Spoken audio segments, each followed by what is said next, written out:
Halo teman-teman semuanya, seperti yang kita tahu, organisasi menghabiskan banyak waktu, uang, dan energi untuk mencoba untuk merekrut dan memilih tenaga kerja yang berkualitas, cakap, dan produktif. Nah, di video kali ini kita akan bahas mengenai perkembangan fungsi personalia dalam perencanaan rekrutmen, seleksi, dan penempatan tenaga kerja. Pertama, mengenai Human Resource Planning. Organisasi yang baik akan secara terus-menerus melakukan evaluasi kebutuhan SDM-nya dan merencanakan rekrutmen dan placement staff guna mencapai tujuan organisasi mereka. Salah satu model perencanaan SDM menunjukkan bahwa perusahaan perlu fokus pada 4 proses berikut. Proses yang pertama ialah talent inventory, yang merupakan suatu proses penilaian pengetahuan, keterampilan, kemampuan, dan karakteristik lain dari karyawan saat ini dan bagaimana penerapannya pada kebutuhan perusahaan. Proses yang kedua ialah workforce forecast, yang merupakan sebuah rencana untuk persyaratan SDM di masa yang akan datang, meliputi perkiraan jumlah posisi, keterampilan yang dibutuhkan oleh posisi tersebut, dan gambaran pasar bagi para karyawan tersebut. Proses yang ketiga ialah action plan, yang merupakan proses pengembangan rencana untuk mengarahkan proses perekrutan, seleksi, pelatihan, dan kompensasi karyawan masa depan. Proses terakhir yaitu control and evaluation, di mana proses yang dilakukan oleh personalia organisasi dengan melibatkan sistem feedback untuk menilai seberapa baik sih sistem SDM bekerja dan seberapa baik perusahaan memenuhi rencana SDM-nya. Setelah melakukan perencanaan yang matang, kita bisa lanjut ke proses rekrutmen. Proses rekrutmen karyawan adalah proses di mana organisasi merekrut pekerja yang potensial untuk melamar pekerjaan. Titik awal untuk program rekrutmen yang baik adalah pemahaman tentang pekerjaan dan karakteristik pekerja seperti apa yang diperlukan dan masuk ke dalam kualifikasi untuk melakukan pekerjaan itu. Berbagai macam teknik dan strategi rekrutmen dapat digunakan untuk menyebarluaskan program rekrutmen suatu organisasi, termasuk iklan pekerjaan di situs internet, surat kabar dan majalah, dan di televisi, radio, atau papan reklame, penggunaan agen tenaga kerja, serta rujukan oleh karyawan saat ini. Beberapa penelitian telah menilai keefektifan berbagai metode perekrutan dengan memeriksa kualitas karyawan baru dan tingkat perputaran pekerja baru, yang menunjukkan bahwa rujukan atau rekomendasi karyawan dan kontak yang diajukan pelamar walk-in menghasilkan pekerja dan pekerja berkualitas lebih tinggi yang lebih mungkin untuk tetap bersama perusahaan dalam kontrak yang lebih lama daripada melalui iklan surat kabar atau penempatan agen tenaga kerja. Hal ini disebabkan oleh: pertama, karyawan tidak mungkin merekomendasikan teman dan kenalan yang bukan calon pekerja yang potensial untuk mempertahankan harga dirinya. Dengan demikian, karyawan yang memberikan rekomendasi pada dasarnya melakukan penyaringan informal yang pada akhirnya menguntungkan perusahaan. Kedua, pelamar yang secara langsung melamar posisi di perusahaan atau walk-in biasanya telah meneliti perusahaan dan atau posisi yang menunjukkan bahwa mereka lebih termotivasi untuk memulai sendiri daripada pelamar yang menanggapi iklan. Rekrutmen sendiri melibatkan proses dua arah, yaitu ketika organisasi yang sedang melakukan proses rekrutmen berusaha untuk menarik dan kemudian mengevaluasi calon karyawan. Pelamar kerja akan mengevaluasi berbagai pemberi kerja potensial. Dalam beberapa penelitian menunjukkan beberapa karakteristik perusahaan yang dapat menarik para pelamar, yaitu jenis industri, profitabilitas perusahaan, reputasi perusahaan, peluang pengembangan dan kemajuan karyawan, dan budaya organisasi perusahaan. Penelitian lain membuktikan bahwa karakteristik program rekrutmen perusahaan dan perekrut dapat mempengaruhi keputusan pelamar untuk menerima atau menolak tawaran pekerjaan. Dengan kata lain, penting bagi organisasi untuk membuat kesan yang baik pada calon karyawan untuk mendorong individu agar mau menerima tawaran pekerjaan. Faktor penting dalam proses rekrutmen yang dapat membantu mengurangi potensi kesalahan persepsi adalah gambaran pekerjaan yang realistik atau Realistic Job Preview atau RJP, yang merupakan gambaran akurat tentang tugas dan tanggung jawab dalam suatu pekerjaan tertentu. RJP ini dapat berupa presentasi lisan dari perekrut, supervisor, atau pemegang pekerjaan, kunjungan ke tempat kerja, atau diskusi melalui brosur, manual, video, atau website perusahaan. Melalui suatu penelitian telah menunjukkan bahwa RJP penting dalam meningkatkan komitmen dan kepuasan kerja, sekaligus dapat mengurangi perputaran awal karyawan baru. Selain itu, dampak positif dari RJP dari proses seleksi diri pelamar, di mana ia dapat membuat keputusan berdasarkan informasi tentang kesesuaian pekerjaan itu dengan dirinya. RJP juga efektif karena dapat menurunkan ekspektasi yang tidak realistis tentang suatu pekerjaan dan dapat memberikan informasi kepada pelamar yang nantinya akan berguna dalam menangani masalah dan stres terkait pekerjaan. Terakhir, dalam setiap proses rekrutmen juga perlu memperhatikan suatu tujuan penting, yaitu untuk menghindari diskriminasi yang disengaja atau tidak disengaja. Diskriminasi ketenaga kerjaan terhadap kelompok yang kurang terwakili seperti perempuan, etnis minoritas, lansia, dan orang cacat, disengaja atau tidak disengaja, adalah hal yang harus dihindari.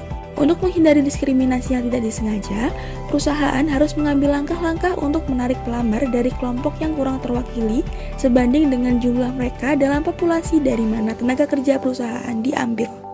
Setelah proses rekrutmen selesai, maka bisa memasuki proses screening.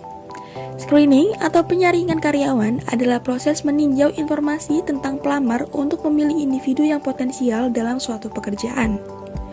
Berbagai macam sumber data seperti resume, lamaran pekerjaan, surat rekomendasi, tes pekerjaan, dan wawancara perekrutan dapat digunakan dalam menyaring dan memilih calon karyawan. Kemudian ada proses selection.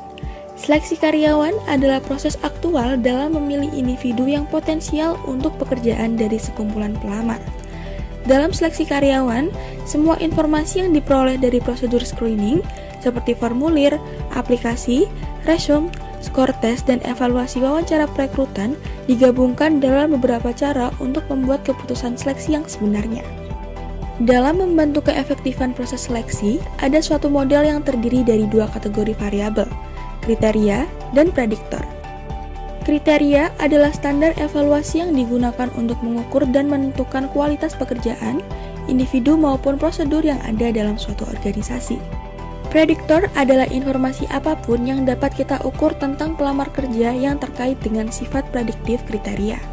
Dalam pemilihan karyawan, perusahaan mengukur prediktor seperti pengetahuan dan keahlian terkait pekerjaan, pendidikan, dan keterampilan dalam upaya memprediksi siapa yang akan berhasil dalam pekerjaan tertentu. Evaluasi keberhasilan program seleksi karyawan dapat dilihat bahwa prediktor benar-benar memprediksi kriteria keberhasilan dalam pekerjaan. Setelah personalia dalam suatu organisasi mengumpulkan informasi tentang pelamar kerja, mereka dapat menggabungkan informasi tersebut dalam berbagai cara untuk membuat keputusan seleksi.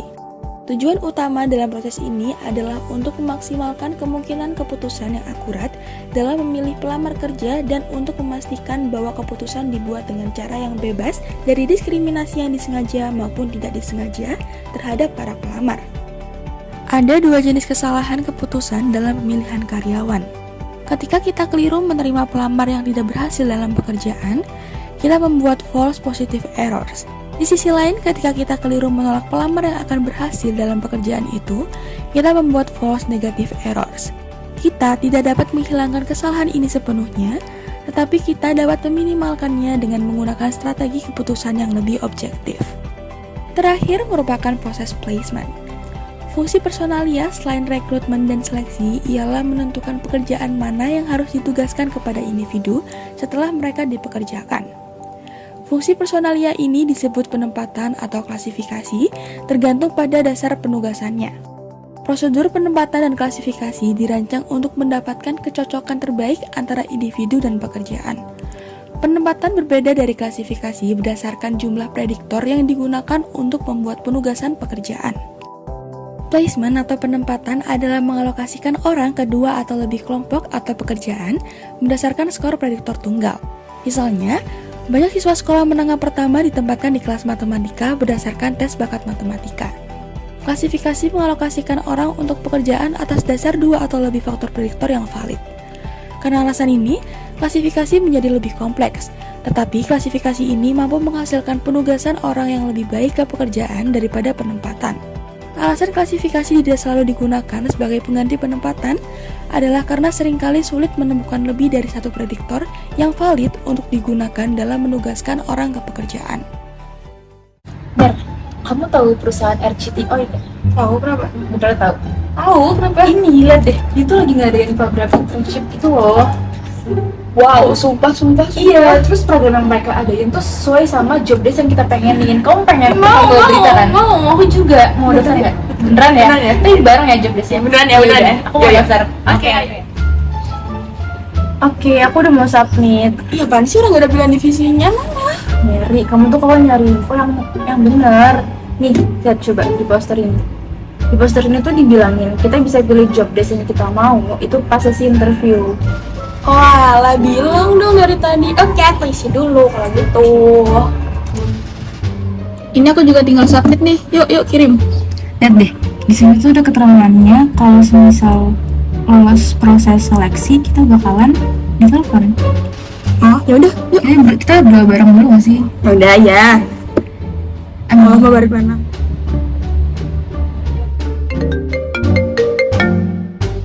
Selamat pagi, saya dari pihak RCTOI ingin menyampaikan bahwa Anda merupakan kandidat yang lolos seleksi administrasi.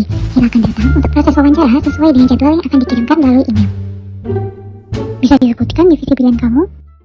Oke, jadi untuk kalau ditanya tentang divisi pilihan saya berdasarkan perusahaan RCTO ini, memang saya tuh tertarik untuk mendalami pada job desk pembawa berita. Dikarenakan memang saya memiliki ketertarikan yang lebih untuk divisi ini dan oleh karena itu saya pengen terjun langsung, pengen pahamin gimana sih pembawa berita yang secara konkret itu bekerja. Kurang lebih seperti itu. Saya memilih divisi pembawa berita karena saya merasa saya mampu. Oke, sekarang silahkan memerankan contoh yang telah saya jelaskan sebelumnya terkait divisi kamu.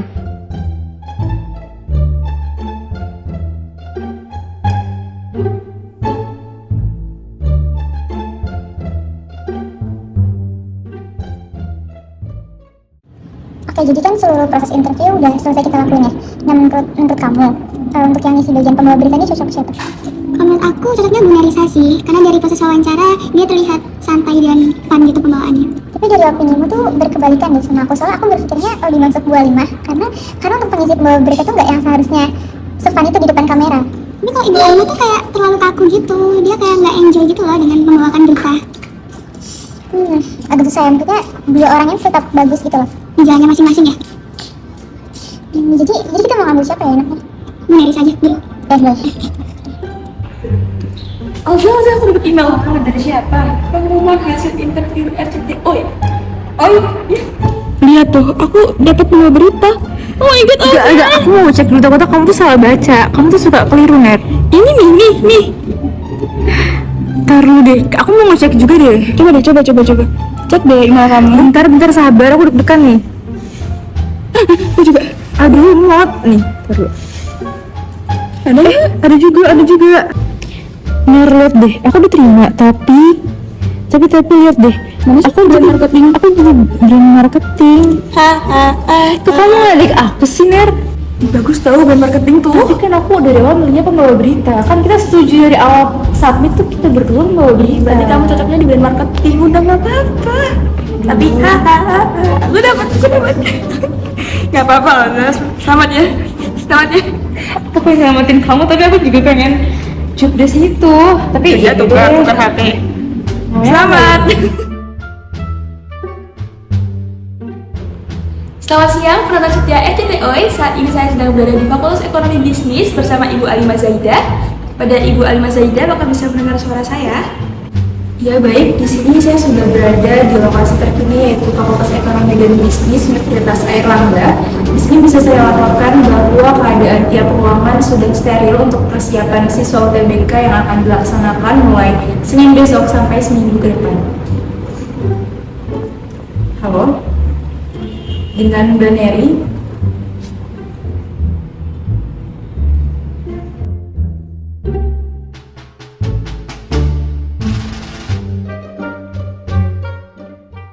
Berdasarkan adegan tersebut, diketahui bahwa kedua pelamar telah melalui berbagai tahapan untuk dapat bekerja di perusahaan RCTOI. Diawali pada tahap pertama, yaitu proses rekrutmen di mana pelamar kerja memperoleh informasi mengenai program internship di situs internet dan mereka mencoba untuk mendaftarkan diri dengan mengirimkan CV. Kemudian memasuki tahap kedua yaitu proses selection, di mana pelamar kerja melanjutkan proses seleksi dengan mengikuti wawancara perekrutan sebagaimana terlihat bahwa kedua pelamar terlihat memiliki minat yang sama untuk bekerja sebagai pembawa berita. Namun, ketika melakukan adegan roleplay, kedua pelamar memiliki perbedaan dalam cara penyampaian informasi, di mana pelamar pertama memerankan perannya dengan tegas dan jelas, sedangkan pelamar kedua memerankan perannya dengan riang dan singkat. Pada saat diberikan pertanyaan mengenai alasan memilih bidang kerja, dapat terlihat bahwa pelamar pertama memberikan pernyataan lebih detail dibandingkan pelamar kedua. Selanjutnya memasuki tahap ketiga, yaitu proses placement, di mana perusahaan mulai menempatkan pelamar kerja pada posisi yang sudah disepakati bersama. Dalam adegan tersebut diketahui bahwa pelamar kerja yang diterima untuk ditempatkan pada posisi pembawa berita tidak dapat menjalankan tugasnya dengan baik, sehingga disebut sebagai false positive errors, yaitu kondisi di mana pihak perusahaan keliru dalam menerima pelamar yang tidak berhasil dalam pekerjaan. Nah, gimana nih teman-teman? Udah pada paham kan terkait materi kali ini? Kalau gitu, sekian dari kami. Kurang lebihnya mohon maaf. Wassalamualaikum warahmatullahi wabarakatuh. Bye-bye.